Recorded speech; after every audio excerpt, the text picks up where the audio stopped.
Next speaker is Rowan Halkes from British Geological Survey, and his topic is assessing water use impacts of critical raw materials production in life cycle assessment technique use. Okay. Thank you to EGT-TWINN for organising this conference and allowing us to be here. As said, I'm going to talk about life cycle assessment. I'm going to briefly explain what it is, because I think it's been mentioned a few times in previous talks, but I'm aware people might not actually know what it is, how it works, and how we can use it. And then I'm going to talk about some work we did on the LIFT project, looking at using life cycle assessment to assess water use impacts of producing lithium. And then finally, I'll explain how this is relevant to Northern Europe. Okay, so life cycle assessment in a couple of minutes. So this is going to be quite brief, so excuse me for if it's a bit of a crash course. So life cycle assessment is basically an environmental impact assessment tool. It kind of has a few kind of key features about it, though. Kind of clues in the name. One thing that allows us to do is assess the entire life cycle of a product or process. So we can look, obviously, for critical raw materials, we're mostly interested in raw material extraction and the manufacturing phase. The other thing it allows us to do is identify environmental hotspots. So we can identify those hotspots, we can reduce them. It's governed by, so the methodology is governed by ISO standards. So ISO 104, I've written it down, you need to guess, 104040 and 14044. It's also a key part of EU battery regulations. So when we're calculating the carbon footprint for batteries to be imported or battery components, it's using life cycle assessment techniques. But like we've spoken about other techniques, it's not a silver bullet and it has some limitations, which I'll talk more about later on. Another key aspect of this is that it allows us to assess what we call impact categories. So we can assess multiple environmental impacts with life cycle assessment using a standard methodology. And what this allows us to do is avoid something called carbon tunnel vision. So rather than getting fixated on our kind of climate change impact, we can assess it considering these other things as well. So we might run an LCA and see that our climate change impact is quite high. We can make some changes to our process, run it again, see if actually we've lowered our climate change impact, but our acidification impact has gone through the roof, so it's actually not worth making those changes. And really, it's only in the last 5 years, I would say, that life cycle assessment has been applied to mining projects and critical raw materials. And what it allows us to do is, eventually, after quite a lot of work, you can come up with graphs like this. And what this shows us is to produce 1 kilogram of copper in concentrate, this is the kind of carbon footprint of that. And we can see that it's pretty evenly split between the concentrator and the mine. But if we take it a step further, we can do something called contribution analysis and actually start to see where this carbon footprint is coming from. So you can see for the concentrator, a huge portion of that carbon footprint is coming from electricity. So we might start to think about swapping it out to renewables as a way to reduce our carbon footprint. This example maybe isn't the most surprising one, but sometimes it throws up things you really wouldn't expect. And this gives us the benefit of being able to measure things quantitatively. And if we can measure them, then we can reduce them. Okay, I'm now going to talk about some work we did on the LIFT project, looking at how we could then use life cycle assessment with respect to lithium and the water use impacts. So Catherine set me up for this really nicely yesterday, so I don't need to talk about the demand for lithium because everyone's now aware. But basically, over half of the world's reserves and resources are found in an area we call the lithium triangle, and that's composed of parts of Chile, Bolivia, and Argentina. As you can see from the map, there's actually nothing really triangular about it. It fits much better in a rectangle. And this is basically salars, salt flats high up in the Andes. They're about a minimum 2,500 meters. So these are really extreme environments, really arid, really high rates of evaporation, and quite extreme temperatures as well. And this is kind of vaguely what a salar looks like. I'm aware that we don't have any of these deposits in Europe, so people may not be so familiar with them as other deposit types. And basically what you have is you have a basin with salt flat in it, and then you have lithium-rich rocks surrounding it.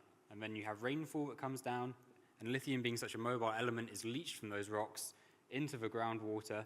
It then flows into the basin where over hundreds of thousands to millions of years it's concentrated. Because the evaporation is so high, it's so arid, it concentrates into an economic brine. We could then pump that out and concentrate it further in evaporation ponds on the surface, and that concentrate is then used to turn into lithium chemicals like carbonate or hydroxide. The joy of this is it's a really quite passive process. So we saw earlier that grinding takes about 80% of the energy in processing. So we can almost completely eliminate the need to crush and grind, the lithium ions are basically already free to move in solution. The joy of that is it gives salars a really low carbon footprint. So this is the carbon footprint of producing a kilogram of lithium carbonate on the left versus a kilogram of lithium hydroxide on the right versus, so from spodumene deposits versus salar deposits. As you can see, pretty much every time the salars will have a lower carbon footprint than the spodumene deposits. And for those who are curious, I looked earlier because people would probably ask, Calibre comes out about the average for hydroxide, comes out about 9.4, so it's about the average currently, depending on how we change things around. But as has been fairly well publicized with these salar deposits, the carbon footprint is low, but the water use impacts are a real concern when it comes to sustainability. So there's often a lot of articles like this around, often with pictures like this of flamingos, and these water use impacts these concerns are legitimate. There's a lot of research to back this up.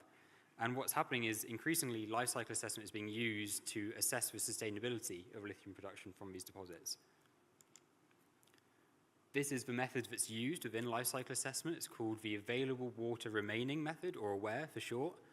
And this produces something what we call a water scarcity footprint. And basically what it does is quantifies how much fresh water is left in an area or a basin after the demands of ecosystems and humans have been met. And the key word there is fresh water being underlined, so try and keep that in the back of your heads. And the way this is represented is what we call scarcity factors. So this is scaled 1 to 100, 1 being the global average. So if you have a scarcity factor of 10, you're 10 times less fresh water available in that area than the global average. And what we did was we took this AWARE database, which is freely available, you can look it up, and applied it to the lithium triangle and to kind of see what we came up with. And there are a few things we can tell from this. So we've got Uyuni in the north, in Bolivia, Atacama in the middle, and then Hombre Muerto in Argentina kind of highlighted. Those are what we call, for no particular reason, the rock star salars. They're the kind of the big names, if you like. And basically, they're quite useful case studies to allow us to see how things vary across the lithium triangle. So Hombre Muerto in the south has a scarcity factor of 2.1, which actually isn't too high. Then if you move to Atacama, you have 94.7, I believe, which is basically, this is on a scale of 1 to 100, so you can't really get anywhere more arid or with more freshwater scarcity than Atacama. And then if you see Uyuni in the north, it's actually quite variable, and there are a number of places in Uyuni where actually the scarcity factor isn't available, so that kind of prong coming down to the southwest, if you wanted to assess something in that area, we don't actually have scarcity factors for that area. Or if you did it in the, northwest corner, you'd end up with a scarcity factor of about 2, and other places 25. So it varies quite a lot across the lithium triangle. So basically, we know these salars are going to be a really important source for lithium. The water use impacts are a problem, and life cycle assessment is increasingly being used to try and assess that problem. So what we set out to kind of do was, is life cycle assessment fit for purpose in this context? This is published if you want to read it, download it, but I'm going to try and run you through the key findings now very briefly. So basically what we found was a number of challenges of using the AWARE methods in this context. Some of those were just relating to the AWARE method no matter where you apply it. Some of those is the way that groundwater is accounted for in those calculations. So not all types of groundwater are included in those calculations, which can be problematic. The other one is for ecosystems, it's only freshwater ecosystems are accounted for, and it's kind of proxied for everything else. There are also human activities missing, so when we run those calculations and look at human demand, there are a number of activities that aren't in that calculation, including mining, which, as we all know, can be quite significant. As we saw on the previous map, there are quite a few issues with just the data availability and variability. And then when you take that and start trying to apply it to a really complex natural system like salars, you kind of end up with a layer cake of issues. So with salars, they're extremely variable, extremely complex systems, and there are a couple of things that can make things even more complicated. So for example, we often have multiple projects within the same basin, and they will do assessments at a project scale, so they kind of run an assessment on their kind of area of the salar and go, oh yeah, the amount we're taking out, what we're seeing from our wells, that's perfectly fine. And then there's no kind of real joined up thing, you think, well, actually, there's another project 500 meters, that way, naming no names, and they don't really talk to each other necessarily that well. And then the other kind of big one that we get, it's quite controversial, and it's quite a topic of debate, is how do we classify and assess brine and fresh water? So it's that brine that is really rich in lithium that comes down into the salar, but that brine is actually too salty to drink or use in agriculture, but it is still about 80% water. So a significant volume of water is contained within that brine. Extracting it will have impacts on the hydrogeological cycle. How do you assess that? How do you classify it? And that's probably what we get. Usually when I do this presentation, that's where we get most questions. So I'll be disappointed if I don't get at least one. That's great because it would give us much better data resolution and accuracy. The problem is then we would lose comparability. So one of the real joys of having AWARE and LCA as a global data set is we can compare Solar projects to spodumene projects, no matter where they are in the world. So it's kind of a trade-off. You kind of gain and you lose. I think the big one where improvements really need to be made is the underlying data and methodology to AWARE, because if we can make improvements there, then that will benefit everyone. AWARE 2.0 is due to be released. It's said that on the website for about a year now. I'm not involved in that, so I don't know when it will be released, but that might go some way to fixing some of the issues we've got. We can also, our understanding of salars and the impacts is actually, it's okay, but these are still relatively new deposits. There's lots we don't understand, and improving our understanding will really help. And then finally, the other thing we identified is something called water availability footprints. So these are like a water scarcity footprint, like AWARE is, but they involve more components. And one of the key aspects of those is they allow us to assess water quality and quantity aspects. And they also allow you to assess different types of water in the same assessment method. So that might be a way to allow us to assess brine and fresh water using the same methodology. So these exist, like I've read about them in an ISO standard. I have not been able to find any examples of anywhere of anyone doing them. So if anyone has heard of a water availability footprint or knows that they do exist, please let me know, because we're trying to find them. Some other takeaway points that I just want to briefly make is I appreciate this is quite a special case and maybe not particularly relevant to Europe because there are no salar deposits. But the challenges and opportunities of using life cycle assessment in this context is relevant to other critical raw materials and other projects. Those underlying issues with AWARE do not disappear. They're still relevant. And the other kind of, this isn't the final point I want to make, but another point I want to make is that despite these issues, life cycle assessment and AWARE are still really valuable. We should still be doing them and using them. We just need to be a bit more conscious about the underlying issues that we have, and that it's not a silver bullet, and use it alongside other techniques as well. Okay, thank you for bearing with me while I talked about somewhere that's a long way away from here. I'm now going to try and explain kind of the implications of what we found out for Northern Europe. I'm going to try and do that using two maps. So this is the AWARE scarcity factors of Europe. For those of us who live in Northern Europe, this probably won't surprise us. It rains a lot. As we've seen, it's very green, which is great for, maybe not so great for your pegmatite exploration, but it's great for our AWARE scarcity maps. So actually, this is some good news. So, for Keliber, for example, their carbon footprint is pretty good for a spodumene project. And the other good news, being located where they are, their water use impact is likely to come out quite reasonable because of the water scarcity. Southern Europe, okay, as we might expect, a little poorer. This is actually kind of some good news, if you like, being based in Europe. However, as we've seen, there are a number of issues with where AWARE is calculated and the kind of data behind it. So when we are using life cycle assessment to assess and try and mitigate the impacts of building European supply chains, we need to be thinking about those underlying issues. The second map is this is the global trade flows of lithium and lithium-ion batteries. So as I think was mentioned in the first talk on the opening day, about 80% of Europe's lithium is sourced from Chile. So basically all of Europe's direct lithium imports are sourced from Chile, and then about 50% of the lithium that's used in batteries and battery components that are shipped out of China is also used from South America. We also, furthermore, the European Union has memorandums of understanding with Chile and Argentina on critical raw materials, and that specifically mention lithium, and I believe green lithium is a flagship initiative with Bolivia as well. So basically, we need to be aware of the embodied impacts of these supply chains, how we assess them, and are those assessment methodologies appropriate, and are they giving us an accurate reflection of the impacts? At the minute, we could argue that maybe just using LCA alone, we're not getting that. So what can we do? We can do, as we've seen, we've identified a few areas where we can work on to make improvements to those methodologies. What can people in this room do? I'm aware most people are not LCA specialists, most of the people are geologists. But hopefully now you're a little bit more aware about what LCA can do, some of the limitations, and then also we can hopefully be able to collaborate on other ESG-focused research as well. Okay, thanks.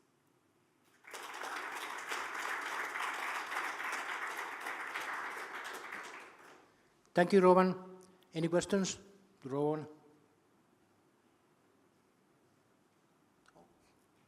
Peter? Rowan, I was wondering if there are applications in areas where there's hydrofracking for gas and other projects where there's a lot of concern about either contamination of groundwater or extraction of large amounts. It's very topical in Australia at the moment. Oh, okay. Not an area I'm familiar with. So basically, the way LCA is geared towards is more use on the quantity side rather than quality. So when it comes to assessing contamination, you can do a little bit of emissions. That's mostly through other impact categories like the acidification one, eutrophication and so forth. So yeah, it could be applied. In terms of the tricky thing I imagine with a system like that would be you need to feed in fairly straightforward numbers. You just kind of need to give it a quantity of fresh water used with a scarcity factor. So this is the problem we're seeing with salars. When you start trying to apply it to natural systems that are really quite complex and you've got multiple flows, so you might have multiple flows going in different directions, some water's going in, not all of it's coming out, and trying to balance that, then it can get quite tricky. So it's potentially, yes, but... Was your availability index that was human consumption of water or entire ecosystem? So the aware scarcity factors, so the way they're calculated is availability minus demand. So they basically take a global hydrogeological model that looks at how much water is available in a basin or watershed. And then the demand side of things is proxied using freshwater ecosystems only. So the problem with that is very often around in salars or other areas, the demands of other ecosystem types isn't in that calculation. So it could be grossly overestimated or underestimated, we don't really know. And then, so you basically take ecosystems plus human demand, put that together and take it away from availability and see what you've got left. And then that gives you your scarcity factor. Yeah. Any other question?